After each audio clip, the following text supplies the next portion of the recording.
Good morning, beloved community, and welcome to our virtual service today in this time of physical distancing, but still connecting nonetheless. We are the Buckman Bridge Unitarian Universalist Church, or as we say, BBUUC. We are a welcoming church that is radically inclusive, passionately supportive of social justice, and affirming of wherever you are on your own spiritual journey. People who come from all faith traditions and no faith are welcome here. We have no single creed we all must profess. Rather, we have a shared set of values. You can find those on our church website, bbuuc.org, or on the denominational website, uua.org. In this church community, we each find our own path to living out those shared values with the other members of our church family who are on this journey with us. Again, you are welcome here. To quote a line from environmentalist Rachel Carson, beginnings are apt to be shadowy. It's really fitting that we think about that right now. In life, we can be certain of changes. We can seldom see, and we can't even anticipate where the experience may take us. At the beginning of a change, at best, we can only see what each day brings. However, we can trust that we will get through the shadows. Although it's natural to be anxious about the new and unfamiliar, we will go forward, and we will do this together. We light this chalice to remind us that light overtakes shadows. Light connects us to each other, even if we are physically distant. Light warms us and shines on our path. Light is healing, and light makes us safe. Now I would like to introduce Chris Jarman, our Director of Lifespan Religious Education, who will tell us a story in our Time for All Ages. Chris? Good morning. I'm so happy to be here with you today. And welcome to the Wonder Box. I wonder what could be in our box of possibilities today. Do you have any guesses? Let's see. There are two things today. The first is a feather. The second is a huge, heavy rock. What does a rock and a feather have to do with our story today? Let me set these down so that I can share.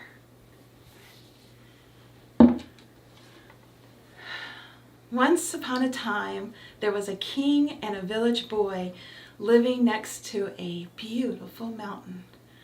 One day, a big flood was coming their way, and the only way to survive was to get to the mountain peak where the water could not reach.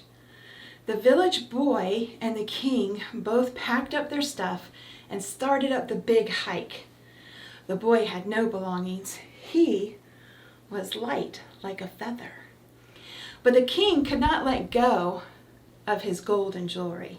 He brought everything he owned with him. He also had 100 horses, and he was wearing his lavish, heavy gold coat, and he carried his throne on his back as he walked up the mountain trail. Within only one day, the boy was almost halfway to the peak. The king was sweating and dragging himself up slowly as the flood was getting closer and closer. The village boy came back and tried to help the king. "You should let go of your belongings and travel lighter. And when we get there, you can get new stuff," he advised the king. But the king protested. "I am not the king without my kingdom and worldly possessions." And he refused to lay down a single thing, and instead offered the boy lots and lots of gold to carry him. The boy declined his offer. "I love gold, but I love my life more," he explained.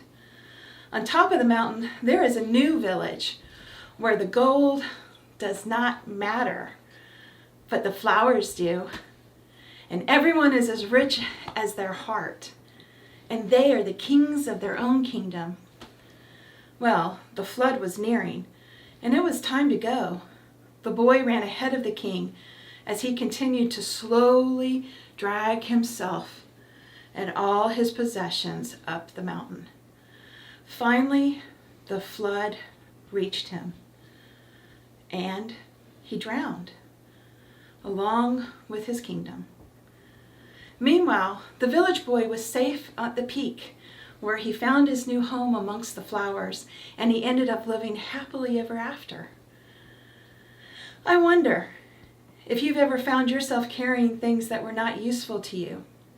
Material things like the king that weigh you down, or old, outdated ideas and expectations that hold you back. Change is not about how much we choose to carry with us, but what we choose to carry with us. Some of the most incredibly powerful things in the world do not burden us with their weight, but rather lift us in their light. Love, hope, justice, compassion for ourselves, for our communities, and for our planet. I wonder, what do you choose to carry? Until next time, be well.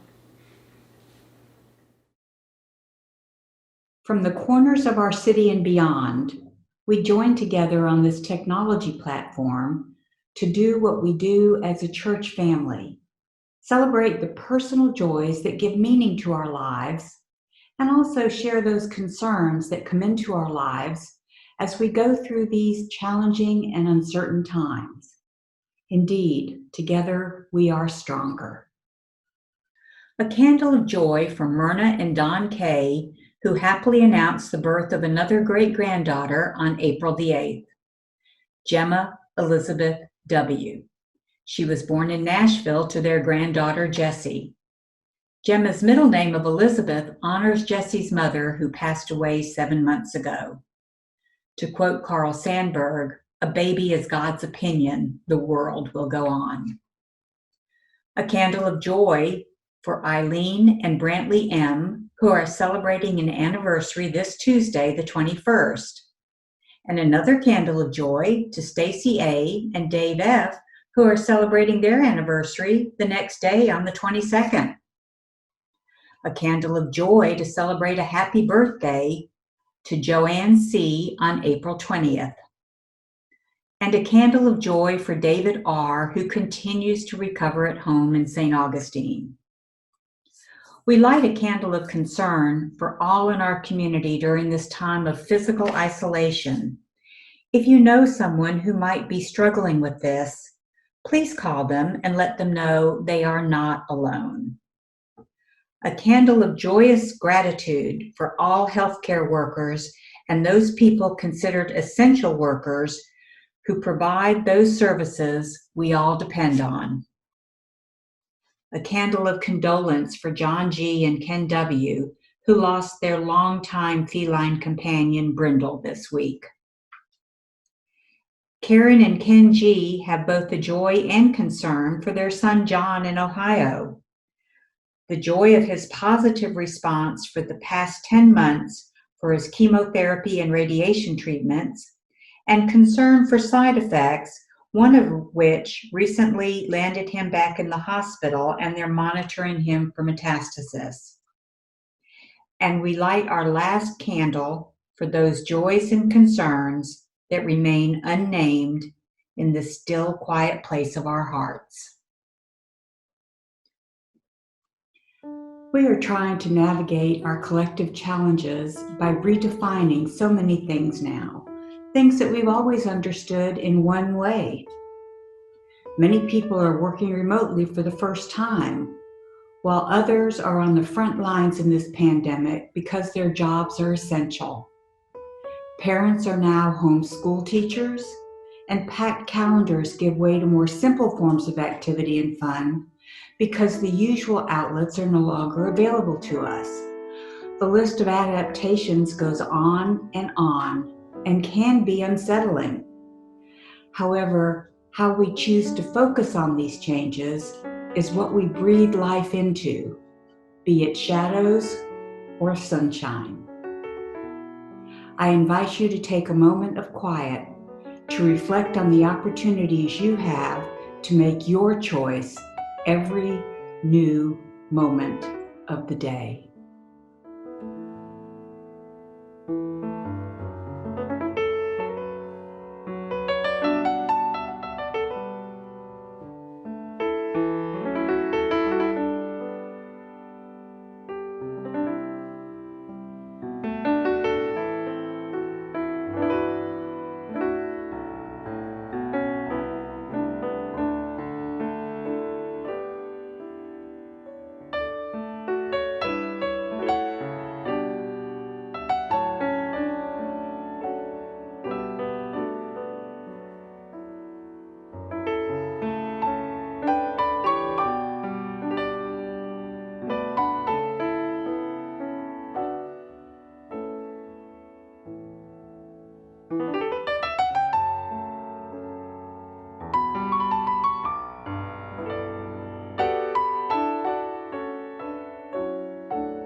Our church community is what we make it.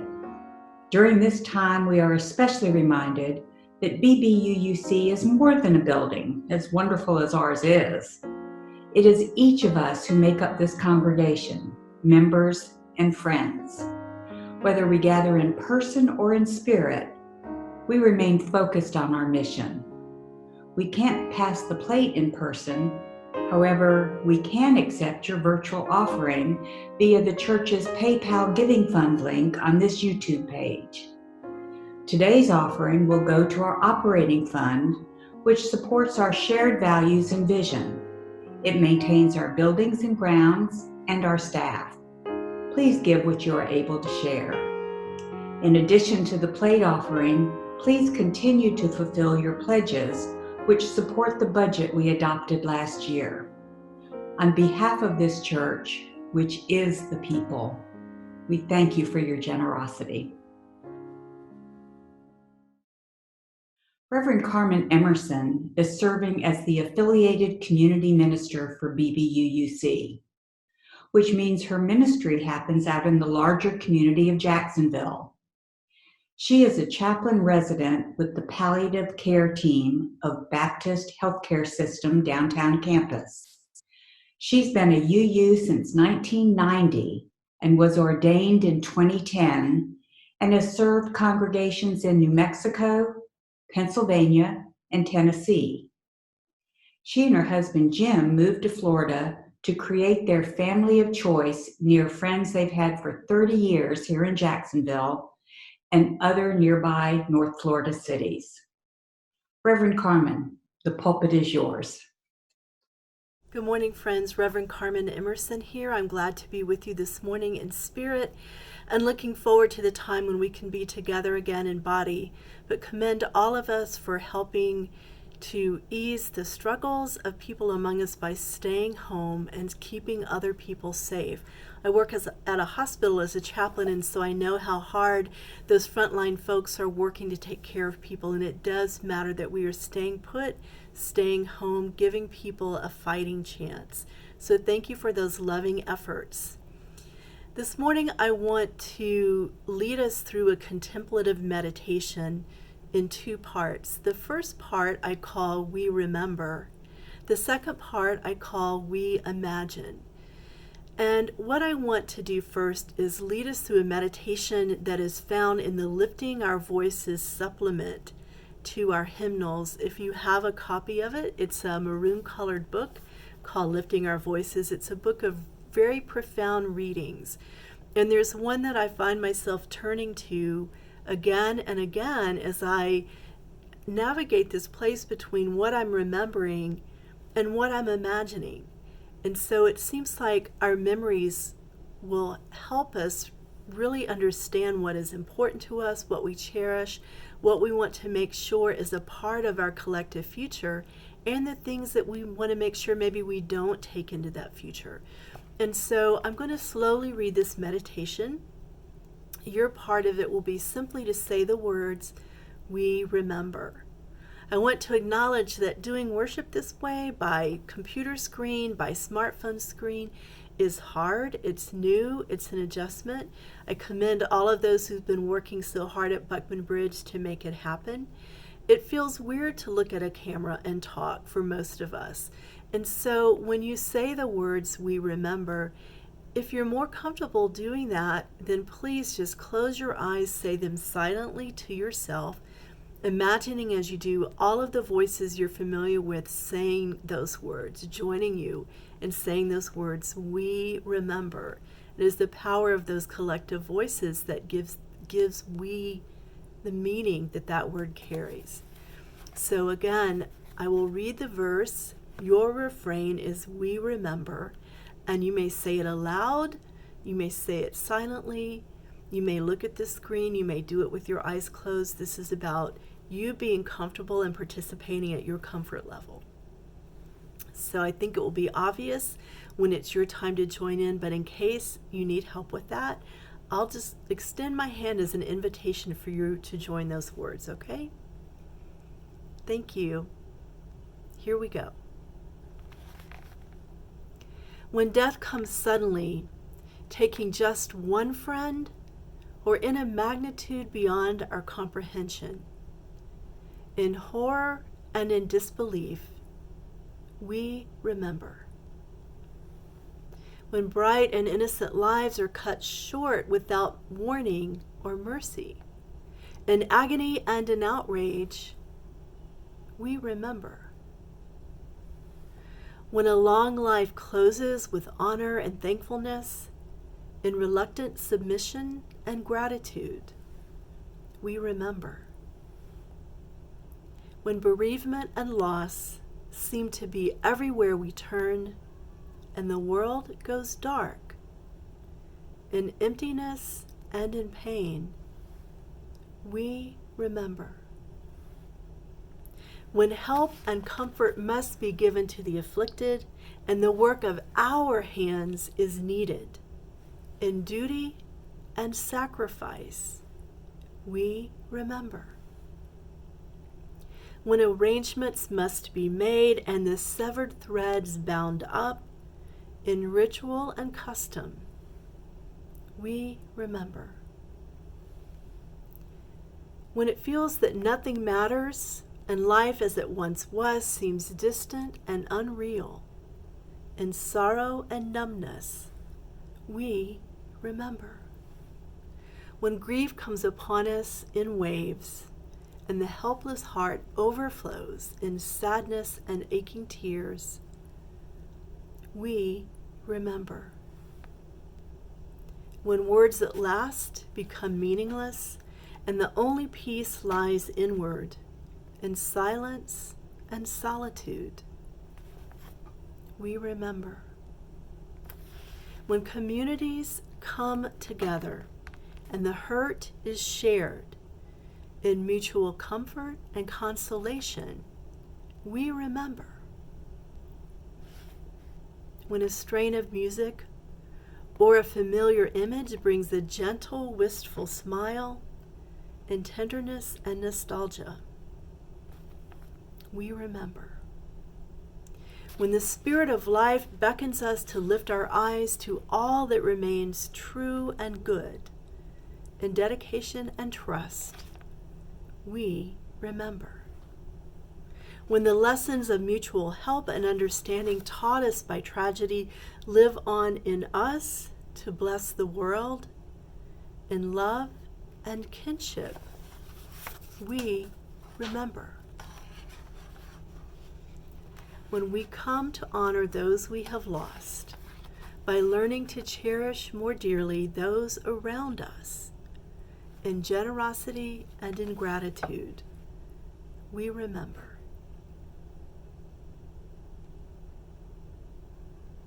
May you know yourself cherished.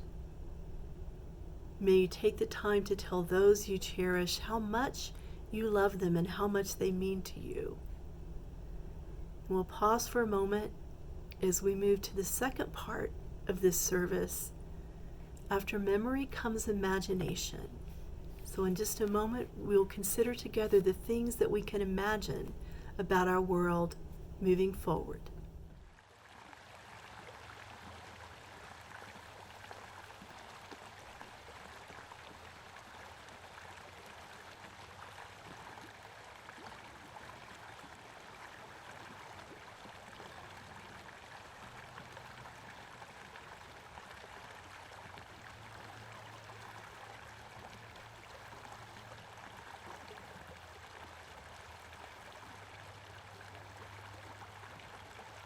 As we move from remembering to imagining, I want to begin with the words of Arundhati Roy from her recently published essay, The Pandemic is a Portal. The Pandemic is a Portal. It's on the Financial Times website as a free read. It was published on April 3rd. Here's what Roy says. Historically, pandemics have forced humans to break with the past and imagine their world anew. This one is no different. It is a portal, a gateway between one world and the next.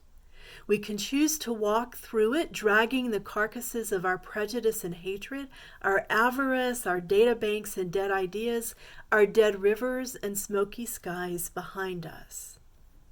Or we can walk through lightly with little luggage, ready to imagine another world and ready to fight for it.